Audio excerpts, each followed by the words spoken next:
भागामध्ये जातो किंवा ग्रामीण भागांमध्ये बघतो किंवा जेव्हा माझं खूप आता म्हणजे आजपर्यंत 300-350 मुलांशी जेव्हा मी चर्चा केली आहे, तेव्हा मला हे मला बघण्यात आलं, माझ्या निदर्शनामध्ये आलं, की बाबा लोकं किंवा मुलं जे आहेत ना, म्हणजे 2 प्रकारची कारणं मुख्यत्वे देतात.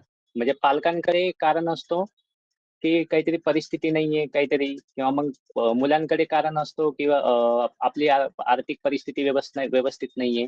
पण जिथपर्यंत मला माहिती आहे तिथपर्यंत कधीही आपली जी परिस्थिती आहे, आपली जी आर्थिक परिस्थिती आहे किंवा फॅमिली जी कंडिशन आहे, ती फॅमिली कंडिशन आपल्या करिअरच्या आड येत नाही. त्याचं कारण असं आहे, की अशा खूप सारी युनिव्हर्सिटीज आहे, असे खूप सारे कॉलेजेस आहेत, अशा खूप साऱ्या संस्था आहेत आणि प्रायव्हेट वेगवेगळ्या संस्था आहेत. त्या आपल्याला स्कॉलरशिपची मदत करतात, आपल्याला फ्रीमध्ये कोर्सेस देतात, आपल्याला पाहिजे तशी सोयी आपल्याला करून देतात. तर येथे आपण त्याच कॉलेजेसबद्दल आणि त्या कोर्सेसबद्दल आणि त्या स्कॉलरशिपबद्दल माहिती करून घेणार आहोत. त्याचं कारण असं आहे, आता बघा समीक्षा आहे, ओके. समीक्षा येथे कॉम्पिटिटिव्ह एक्झामची तयारी करत आहे आणि तिने बी-ए घेतलंय. पण माझं असं मत आहे, की कॉम्पिटिटिव्ह एक्झाम करताना बी-ए घेताना आपल्यामध्ये म्हणजे करिअरची जेव्हा आपण डिसिजन घेतो, तर ते डिसिजन 2 प्रकारची घेतली पाहिजे. आपला ध्येय क्लिअर ठेवायला पाहिजे. पण त्याच्यासोबत वेगवेगळ्या स्किल आपण शिकायला पाहिजे. जर सपोज समीक्षा म्हणजे तुझं सिलेक्शन व्हायला पाहिजे याच्यासाठी शुभेच्छा.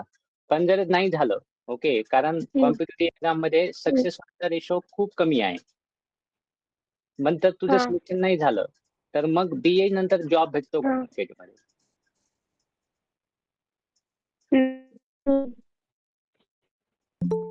हां, बोल, आवाज येतोय. आपण ना कन्व्हर्जेशन करत बोलूया.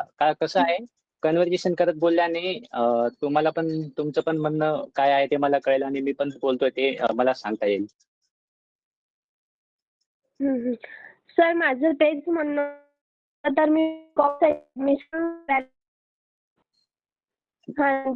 कन्फ्यूज हां, झालं तर मग मी वापस आली आणि आता करायची आहे. नेटवर्क इश्यू आहे. व्यवस्थित बोल. हॅलो? हां, आता बोल. हां. हं. साठी ॲडमिशन करायला गेली होती. हां. हॅलो?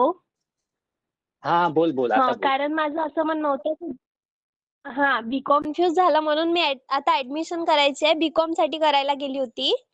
हं. ओके.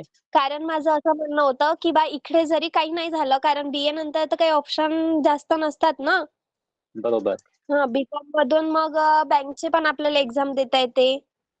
हं.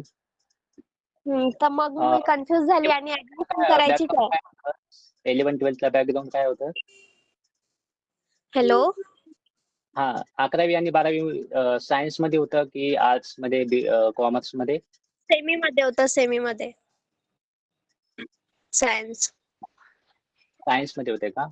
तर तुझ्यासाठी खूप हो. छान संधी आहे. तुला आता सांगून देऊ शकतो. जर तुला करायचं असेल, तर भारतातली जी टॉप बेस्ट युनिव्हर्सिटी आहे, सिम्बायोसिस युनिव्हर्सिटी, तेथे तू आता पण हं. ॲडमिशन घेऊ शकते. फ्रीमध्ये तुला तेथे 2 वर्षाचा डिप्लोमा आहे, मॅन्युफॅक्चरिंग डिप्लोमा.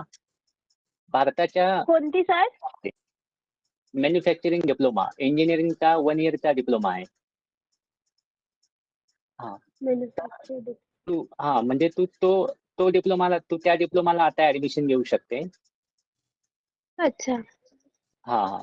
आता अ, यश नावाचा कोणीतरी आहे. त्याने असं सांगितलं होतं, की त्याला म्हणजे तो बँकिंगचा अभ्यास करतोय म्हणजे बँकिंग सेक्टरचा. तर मला असं सांगायचं हां. आहे, की बँकिंग सेक्टरचा अभ्यास करताना आपल्याला फक्त गव्हर्नमेंटच्या ज्या बँक आहेत, त्या बँकमध्येच आपल्याला जाण्याची संधी भेटते. बरोबर आहे. पण आपल्याला माहिती आहे का, ग्रॅज्युएशनच्या लेव्हलला आपण बँकिंग अँड फायनान्स मॅनेजमेंट सुद्धा करू शकतो. मास्टर हं, एम-बी-ए हं. बँकिंग अँड फायनान्स मॅनेजमेंटमधून पण करू शकतो. किंवा ग्रॅज्युएशन हं. कशातही झालेलं असेल, तरी सुद्धा 1 वर्षाचा, 6 महिन्याचा, 3 महिन्याचा बँकिंगचे सर्टिफिकेटेड कोर्स असतात. आणि ते कोर्स कंप्लीट करून आपल्याला बँकिंगमध्ये जॉब भेटते. Private bank, I-C-I-C-I bank, HDFC bank, axis bank, अशा खूप साऱ्या बँकमध्ये आपल्याला जाता येते. एकदा बँकमध्ये गेल्यानंतर त्याच्यामध्ये खूप साऱ्या वेगवेगळ्या एंट्रन्स असतात. त्या एंट्रन्स क्वालिफाय करत आपण बँकमध्ये जे वरचे अधिकारी असतात, आपण त्या अधिकाऱ्याची अधिकारीपर्यंत